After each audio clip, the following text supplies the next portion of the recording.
Good morning. আজ হচ্ছে সোমবার, আর আজকে ব্রেকফাস্ট হচ্ছে আমার মুড়ি মুড়ি বাদাম, এর মধ্যে আদা কুচো আর লঙ্কা কুচো নিয়েছি, আর লিকার টি।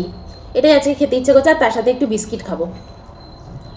এই মাঝে মাঝে না সকালের দিকে কিছু খেতে ইচ্ছে করে না, তখনই বিস্কিট, একটু চা, এগুলোই ইচ্ছা করে। যদিও এখন আর সকাল নেই, এখন বেশ অনেকটা বেলা হয়ে গেছে। আমি একটু মানসিকভাবে একটুখানি লো আছি, তাই হয়তো একটু সিম্পল এরকমই ভাবে কথা বলছি। আগের দিন একজন আমাকে বলেছেন যে বিস্কিট, আপনি এত বিস্কিট খান, বিস্কিট খাওয়া কি এত ভালো, কত বিস্কিট খাচ্ছেন? আসলে আমি সকালের দিকটা একটু চা বিস্কিট খাই, আর সারাদিনে কিছুই খাই না। তাও বিস্কিট আমি রোজ খাইও না, মাঝে মাঝে খাই, কিন্তু যখন খাই অনেকগুলো করেই খেয়ে নিই। তো নিশ্চিন্ত থাকুন, আমার কিছু হবে না। জীবনে আমি এত কিছু ঝেলে নিয়েছি না, আমি আর নিজেকে আর কিছুই সমস্যায় পড়তে দেবো না, মানে ঝেলতে দেবো না শারীরিক দিক দিয়ে। তো যাই হোক, সকালবেলা উঠে ছোলা খেয়ে নিয়েছি, অনেকটা ভেজানো ছোলা ছিল, ছোলা, আলমন্ড, বাদাম এগুলোই খেয়েছি আজকে। স্প্রাউট আর বানাইনি, আগের দিন ছোলা ভিজিয়ে দিয়েছি, আবার দুদিন লাগবে স্প্রাউট বানাতে। তো আজকে আবার সেই ভিজিয়ে টিজিয়ে দিলাম। আজকে বিস্কিট আর মুড়িয়ে খাবো। হুম।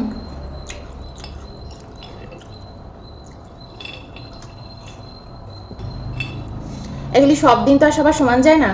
আমি একটু মানসিকভাবে একটু লো আছি, একটু দৌড়োদৌড়ি করতে হচ্ছে, অনেক কাজ আসছে লাইফে। লাইফে না অনেক মোড় আসছে, সেই অনুযায়ী লাইফ চালাচ্ছে। তার মধ্যেও দেখুন আমি গল্প করতে বসছি, এটাই হচ্ছে লাইফ। ব্রেনের মধ্যে হয়তো এখন অনেক অন্য কিছু চলছে, কিন্তু তাও আমি বসেছি একটু গল্প করি, একটু নিজেকে হালকা করি। যখন আবার এই ক্যামেরাটা ছেড়ে উঠে যাব, তখন আবার সেই জোনে ঢুকে যাব। তো যাই হোক, কালকে তোমাদের সাথে সেই ছোটোবেলার গল্পটা করেছিলাম, বট গাছের গল্পটা। অ্যাকচুয়ালি ছোটোবেলা থেকেই না আমার সাথে বট গাছ বলো, অশ্বত্থ গাছ বলো, এগুলোর খুব রিলেশান, মানে খুব, আমি এটা দেখেছি অনেকের সাথে এটা থাকে। আপনাদের মধ্যে একজনই মেসেজ করেছেন, এত সুন্দর মেসেজ আপনি করেছেন, আপনি আমার গল্প শুনতেও খুব ভালোবাসেন। আমার ছোটোবেলা থেকে না খুব এক্সপিরিয়েন্স, মানে লাইফে অনেক কিছু ঘটেছে, অনেক জায়গায় আমি থেকেছি, অনেক রকম পরিস্থিতিতে থেকেছি। অনেকে বলে না বাবা ট্রান্সফার হয়ে গেছে, বিভিন্ন জায়গায় ঘুরেছি, থেকেছি, সেরকম থাকা নয়। আমার থাকাটা না ছোটোবেলা থেকে খুব অন্যরকম থাকা। অ্যাকচুয়ালি ছোটোবেলা থেকে না আমার লাইফের অনেক এক্সপিরিয়েন্স আছে, আমি অনেক রকম জায়গায় থেকেছি ছোটোবেলা থেকে। মানে অনেকে থাকে না যে বাবার ধরো ট্রান্সফার জব রয়েছে, বিভিন্ন জায়গায় তারা ঘুরে বেড়াচ্ছে, বিভিন্ন জায়গায় তারা গেছে, সেরকম নয়। কিন্তু আমার এক্সপিরিয়েন্সটা অন্যরকম। বিভিন্ন জায়গায় আমাকে, বিভিন্ন পরিস্থিতিতে আমাকে থাকতে হয়েছে। যেমন এই না মুড়ি খাও, যেমন অনেক ছোটোবেলায় আমি ঠাকুমা ঠাকুরদার বাড়িতে ছিলাম, কিন্তু সেখানেও আমার বাবা আলাদা করে বাড়ি করে রেখেছিল ওখানে। তো ওখানে ছোটোবেলায় ছিলাম, কিন্তু বাবার মৃত্যুর পর ওখান থেকে আমি 1-2 বছর বাদে চলে গেছি মামা বাড়িতে। মামা বাড়িতে আবার 1-2 বছর থেকেছি, তারপর চলে এসেছি গঙ্গার পাড়ের বাড়িতে। তো এই রকম আমার বাবা বাইরে চাকরি করতো পাটনায়। তো আমাকে একজন কমেন্ট সেকশনে এসে বলছেন যে আমি সরকারি চাকরিতে যে বাইরে বাইরেও ঘুরে বেড়ানো যায় বিভিন্ন স্টেটে, আমি হয়তো সেটা জানি না। হ্যাঁ, আমি জানি, কারণ আমার বাবা নিজেই কেন্দ্রীয় সরকারি চাকরি করেছেন, ইঞ্জিনিয়ার ছিলেন, উনি বিভিন্ন জায়গায় ঘুরেছেন। আমার বাবা দিল্লিতে গেছেন, পাটনায় গেছেন, চাকরি করেছেন, তো আমি এগুলো জানি। তো যাই হোক, অনেকের অনেক রকমের কথা, তারা না জেনে শুনে আজেবাজে কথা বলতে থাকে কমেন্ট সেকশনে এসে। তো আমি ছোটোবেলা থেকে বিভিন্ন রকম জায়গায় থেকেছি, আর বিভিন্ন রকম পরিস্থিতিতে থেকেছি। এর জন্য না আমার লাইফের প্রচুর রকমের এক্সপিরিয়েন্স। একা একা বড় হয়েছি, বন্ধু বান্ধবদের সাথে বড় হয়েছি, নিজে নিজে সব জায়গায় মানে ঠেকে শিখেছি, যা শিখেছি ঠেকে শিখেছি। আমাকে কেউ বসিয়ে এটা শেখো, এটা শোনো, এটা বলো, এটা করো, কেউ কখনো বলেনি। হয়তো কোনো ভুল করেছি, কেউ এসে মাকে বলেছে, খুব বকা খেয়েছি মায়ের কাছে, কখনো পেটানি খেয়েছি, কখনো বকা খেয়েছি, কিন্তু আমার লাইফটা এইভাবেই কেটেছে। তো আমার মাও খুব, বাবার মৃত্যুর পরে আমার মাও খুব একদম একটু রাগী মানুষ হয়ে গেছিলেন। তো যেটা হয়, একার উপর সমস্ত কিছু সামলানো। দিদি হস্টেলে ছিল, দিদিও 11-12 পর চলে এসছে, বা 11-11এই হয়তো চলে এসছে দিদি। এই এই হচ্ছে আমার স্টোরি। তো এই কারণে না আমার ছোটোবেলা থেকে বিভিন্ন রকমের মানুষের সাথে মেশা, বিভিন্ন অভিজ্ঞতা, আর সেই অভিজ্ঞতাগুলোই আমি আমার ক্যামেরায়, আমার চ্যানেলে তুলে ধরতে চাই। প্রথমে আমি যে চ্যানেলটা বানিয়েছিলাম লেমন ড্রপস, খাওয়ার যে চ্যানেলটা, ওটা কিন্তু আমার ব্লগিং চ্যানেল ছিল। কিন্তু আমি না বরাবরই এরকম ভেবেছিলাম আমি আমার জীবনের অভিজ্ঞতা, জীবনের স্টোরি সব কিছু কোথাও একটা তুলে ধরবো। আগে আগে হলে হয়তো লেখালেখি করতাম, কিন্তু এখন যেহেতু সোশ্যাল মিডিয়ার যুগ, মানুষ এরকম চ্যানেলে বসে নিজের অভিজ্ঞতা, নিজের কথা তুলে ধরতে পারে, এরকম একটা চ্যানেল তারা তৈরি করতে পারে। তো আমি ভাবলাম আমার নিজের জীবনের স্টোরি, আমার আশেপাশে ঘটে যাওয়া বিভিন্ন স্টোরি, আমার বন্ধু বান্ধবের জীবনে ঘটে যাওয়া স্টোরি, সব কিছু আমি আমার চ্যানেলে তুলে ধরবো। তো এই কারণে আমি আমার নিজের কথাগুলো, অভিজ্ঞতাগুলো শেয়ার করি। ছোটবেলা থেকে আমাদের বাড়িতে কেউ কোনোদিনও বটগাছের এরকম ভিতরে গিয়ে বসে থাকবে, কোটরে গিয়ে বসে থাকবে, কোনোদিনও কেউ ভাবতেও পারেনি। কিন্তু আমি ওইভাবে লাইফ কাটিয়েছি, আমি ওইভাবে গেছি, 3-4 দিন গেছি, বকা খেয়েছি। কিন্তু যে 3-4 দিন গেছি সেটা কিন্তু শুধু আমারই এক্সপিরিয়েন্স, তাই না? আমি গেছি, আমি অনুভব করেছি, আমি কাটিয়েছি সেই বটগাছের সাথে। আবার দেখুন, আমি এত বছর বাদে এখানে চলে এসেছি, এই বাড়িতে, মানে ব্যাঙ্গালোরে নিজে বাড়ি ঠাড়ি কিনেছি। আমার বাড়ির সামনেও এরকম একটা বটগাছ আছে। যে এক তো আমার বাড়ির সামনে একটা দুর্গা মন্দির আছে, যেখানে আমি অনেক আগে নিয়ে গেছিলাম, আবার নিয়ে যাব, আপনাদের ঘোরাবো। ব্লগ করা তো আমি ছেড়ে দিইনি, এই চ্যানেলে আমি ছোটো ছোটো ব্লগ আপনাদের সামনে শেয়ার করব। তো আমার বাড়ির সামনে দুর্গা মন্দির আছে। আগে না ওটা একটা গ্রাম ছিল, মানে মন্দিরের গ্রাম বলে না, নিজস্ব, তো ওটা হচ্ছে মন্দিরের গ্রাম। এখন না খুব কমার্শিয়াল হয়ে গেছে ওই জায়গাটাও। ঠিক আছে, সব জায়গার মধ্যে বলে না যে ইয়ে ঢুকে যায়, বেনজল ঢুকে যায় বলে না, তো সব জায়গায় এরকম। হয়তো আমি যখন প্রথম এসেছিলাম, আমি মন্দিরটা দেখেছিলাম পুরো গ্রাম, সামনে গরুর গাড়ির ইয়ে দাঁড়িয়ে থাকতো, আমি কিন্তু এরকম দেখেছি এখানে এসে।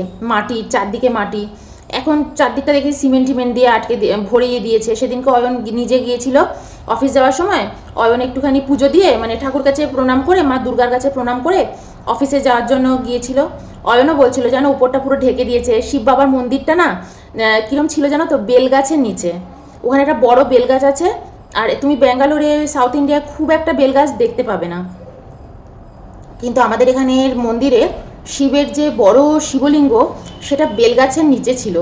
তো ওটা না, হ্যাঁ বৃষ্টি পড়তো, জল পড়তো, কিন্তু ওটা না একটা অন্যরকম তোমাকে ফিলিং দেবে, যেন মনে হবে তুমি সেই কোন অতীতে চলে গেছো, 100-200 বছর আগের একটা পুরনো শিব মন্দিরে তুমি চলে গেছো। কোনো মন্দিরই নয় ওটা, শিবলিঙ্গ রয়েছে বেলগাছের নিচে, ব্যাস এইটুকুই। আর নন্দীজি রয়েছে তার সামনে, বিশাল বড় একজন নন্দীজি রয়েছে তার সামনে। এখন যখন যাই না ওখানে, তো দেখছি নিচটাও পুরো ঘিরে দিয়েছে, বসার জায়গা করে দিয়েছে, উপরেও পুরো ঢেকে দিয়েছে, আর উপরে পুরো ইয়ে করে দিয়েছে না, যাতে যাত্রীরা এদিক থেকে ওদিক যেতে পারে। হনুমান টেম্পলটাও কাছাকাছি, মানে শিব মন্দিরের কাছাকাছি, ওটা তো পুরো মন্দিরের গ্রাম, হনুমান টেম্পলের পাশে। তো ওখানে আগে যখন যেতাম, সিঁড়ি দিয়ে উঠে, পাথর কাটা সিঁড়ি জানো তো, পাথরের সিঁড়ি, ওখান দিয়ে উঠে, মানে পাহাড় কেটে কেটে এরা তো সব করে, তো পাহাড় কেটে উঁচুতে হচ্ছে হনুমানজির মন্দির। এখন না সেই ফিলিংটা নেই।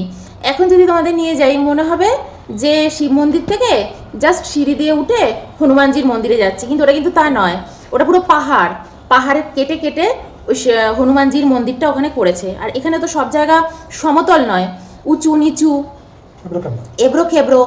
তো ওই যে ফিলিংটা ছিল না প্রথমের দিকে, আমি যখন এই বাড়িতে প্রথম এসেছি, মানে 2024 অবধিও আমি এই ফিলিংটা এখানে পেয়েছি,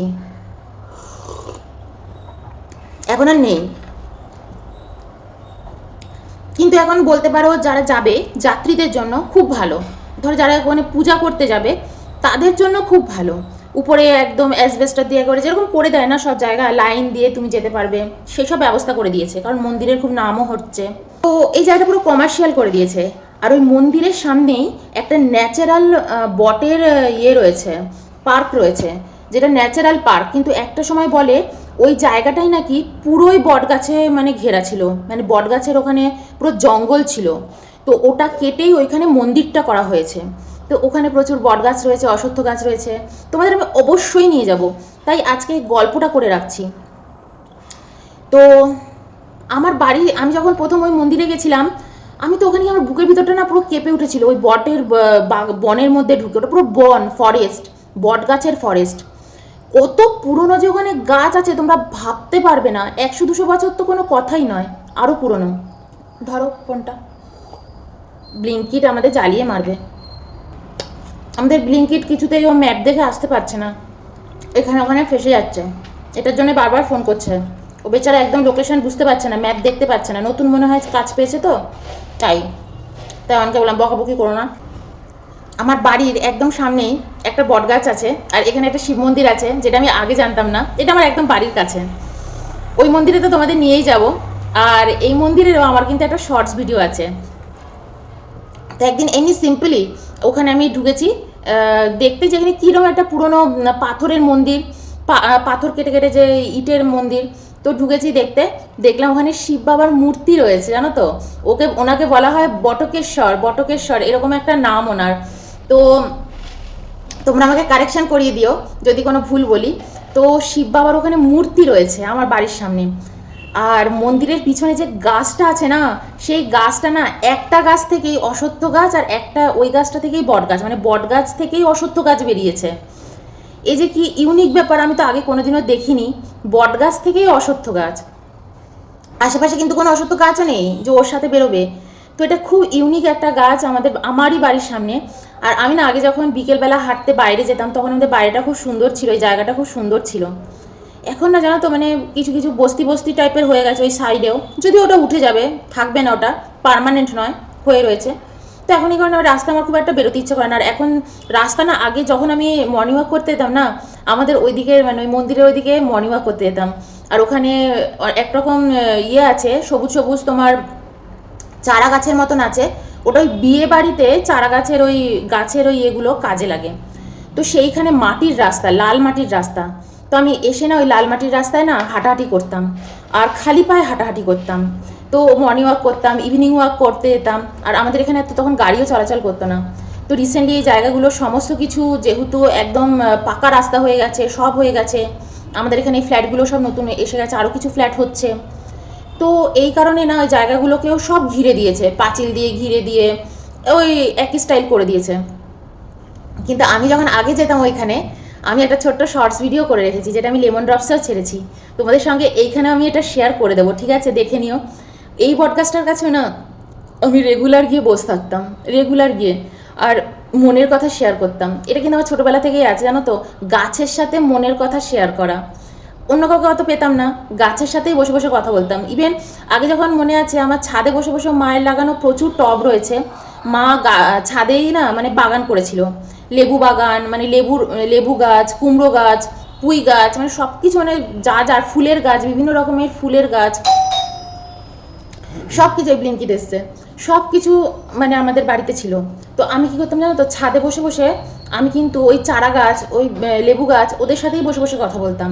আমার ছোটোবেলা আমি এরকমভাবেই কাটাতাম।